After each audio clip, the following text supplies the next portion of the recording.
Hello viewers, আসসালামু আলাইকুম। আশা করি আপনারা সবাই ভালো আছেন। আলহামদুলিল্লাহ আমিও ভালো আছি। আমি আলামিন আছি আপনাদের সাথে।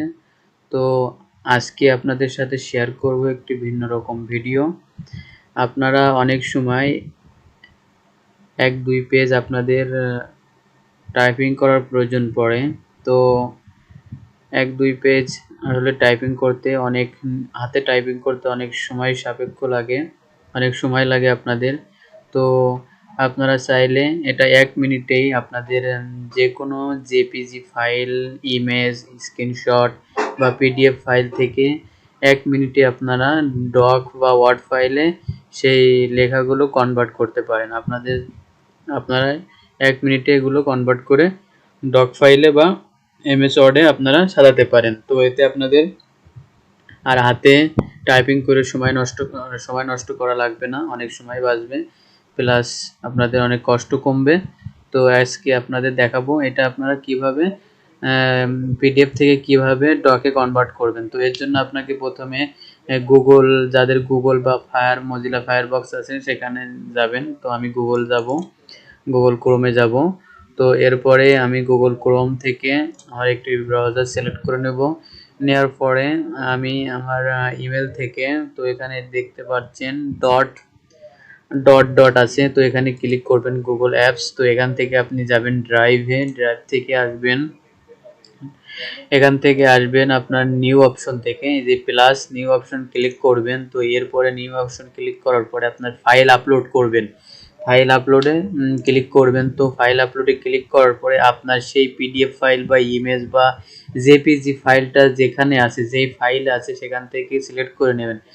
তো আমার ফাইলটা আছে যেখান থেকে আছে আমি সেখান থেকে সিলেক্ট করে নিই। তো সাথে থাকুন, ভিডিওটা দেখতে থাকুন। তো আমার ফাইলটা আছে এই যে এটা আমার ফাইল, এটা আমি কনভার্ট করব ডক ফাইলে কনভার্ট করব। তাহলে এটা আমি সিলেক্ট করে নিলাম, নিয়ে ওপেন করে নিলাম। ওপেন করে আমি এই আমার ড্রাইভে আপলোড করে দিলাম। তো আপলোড করে দেওয়ার পরে আমি দেখব কোনটা আমার এখানে অনেকগুলো আপলোড করা আছে। তো দেখতে পাচ্ছেন আমার ফাইলটা এখানে আপলোড হয়েছে, আমার ড্রাইভে আপলোড করে নিয়েছি। তো এখানে আমি মাউসের রাইট বাটন ক্লিক করব, ক্লিক করে আমি এখানে ওপেন উইথে ক্লিক করব। ওপেন উইথে ক্লিক করার পর আমি গুগল ডকে ক্লিক করব। তো গুগল ডকে যখন ক্লিক করব তখন আমার এই জেপিজি ফাইলটা ডকসে কনভার্ট হয়ে যাবে। তো দেখুন সার্চিং হচ্ছে, রেজাল্টটা দেখুন আপনারা নিজের চোখেই।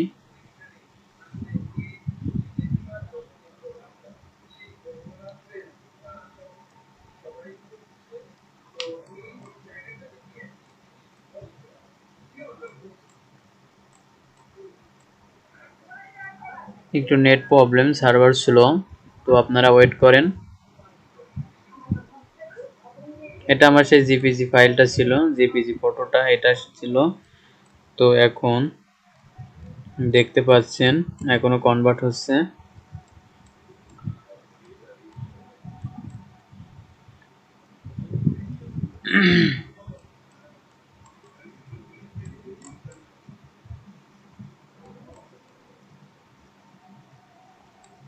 তো আপনারা দেখতে পাচ্ছেন এখানে কনভার্ট আকারে চলে আসছে। আমার এখানে ছিল রডের দাম, ঠিক আছে।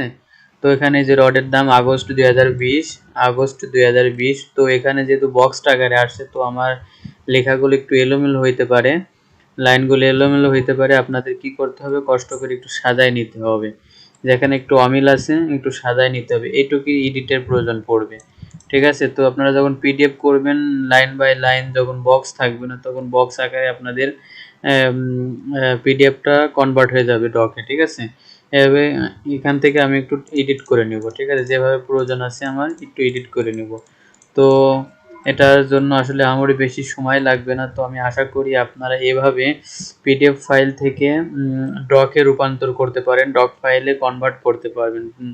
যে কোনো পিডিএফ, আপনার পিএনজি, ইমেজ, স্ক্রিনশট, যে কোনো ফাইলই হোক না কেন, এটা আপনি খুব সহজে এভাবে আপনার ড্রাইভে আপলোড করে আপনি এভাবে কনভার্ট করতে পারবেন। এতে আপনার টাইপিংয়ের ঝামেলা থেকে আপনি মুক্ত হতে পারবেন। শুধু জাস্ট কিছু এডিট করার প্রয়োজন হবে। তো আপনি আপনার মতো করে এখান থেকে দেখে কিছু কিছু জায়গায় এডিট করে নেবেন, ঠিক আছে। তো এডিট করার পরে আপনার এডিটের কাজ শেষ। তো আপনি তখন এটা কিভাবে ডাউনলোড দিবেন, তাই তো।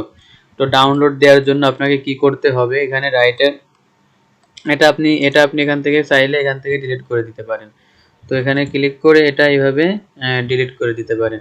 তো আমি ডিলিট করে দিলাম। এটা চাইলে আপনি এখান থেকে লাইনটাও ডিলিট করে, সরি, এটা চাইলে লাইনটা এখান থেকে আপনি, এখানে ডিলিট হচ্ছে না, তো ব্যাক স্পেস দিলে কি ডিলিট হবে, ব্যাক স্পেস দিলে ডিলিট হয়েছে, ঠিক আছে। তো এখন এটা আমি কি করব, এটা আমি ডাউনলোড করব, ঠিক আছে। তো ডাউনলোড করার জন্য আপনাকে কোথায় যাইতে হবে, ফাইলে যাইতে হবে। ফাইলে যেয়ে এখান থেকে ডাউনলোড প্রেস করতে হবে। ডাউনলোড থেকে আপনি এই যে মাইক্রোসফট ওয়ার্ড ডক্স, ঠিক আছে, এখান থেকে আপনার যে ফাইলটা লাগবে, এখান থেকে পিডিএফ আকারেও আপনি আবার পিডিএফ করেও নিতে পারেন। তো এখান থেকে আপনি দেখতে পাচ্ছেন কয়েকটা অপশন আছে, এই যে আপনার মাইক্রোসফট ওয়ার্ড ডক ফাইলটা আছে, এটাই আপনার বেশি প্রয়োজন হবে। তো আপনার এটা আপনি এখান থেকে এভাবে ডাউনলোড করে নিতে পারেন, এভাবে ডাউনলোড করে নিতে পারেন। তো ওখান থেকে আমি যখন ডাউনলোড করে নিলাম, তো এটা আমার ডাউনলোড অপশনে চলে গেছে। এই যে দেখতে পাচ্ছেন এখানে আমার ডাউনলোড হয়ে গেছে, আমার এখানে এই যে ডাউনলোড বার শো করছে। তো এখন চলুন আমরা ডাউনলোড অপশন থেকে দেখে আসি। ডাউনলোড, এই যে আমার গুগল, এই যে মাইক্রোসফট ওয়ার্ড ডকুমেন্ট, একই হুবহু ডকুমেন্ট আমার এখানে ডাউনলোড হয়েছে, ঠিক আছে। তো এইভাবে আপনারা পিডিএফ, তারপরে জেপিজি ফাইল থেকে খুব সহজে মাইক্রোসফট ওয়ার্ডে আপনারা কনভার্ট করতে পারেন। তো ফাইলটি ওপেন হচ্ছে, তো চলুন দেখে আসি আমরা কিভাবে ওপেন হয়েছে। এই যে ফাইলটা এখানে ছিল একদম সেম হুবহু আকারে ওপেন হয়েছে, শুধু একটু আপনার এডিট করার প্রয়োজন পড়বে। তো এডিট করে নেবেন আশা করি, তাহলে আপনাদের খুব সহজে আপনারা পিডিএফ থেকে ডকে কনভার্ট করতে পারবেন, আপনাদের আর টাইপিং করার প্রয়োজন পড়বে না। তো আমার ভিডিওটি এই পর্যন্তই, আশা করি ভিডিওটি আপনাদের জন্য অনেক হেল্পফুল হবে। তো ভিডিওটি আর লং করব না, আল্লাহ হাফেজ।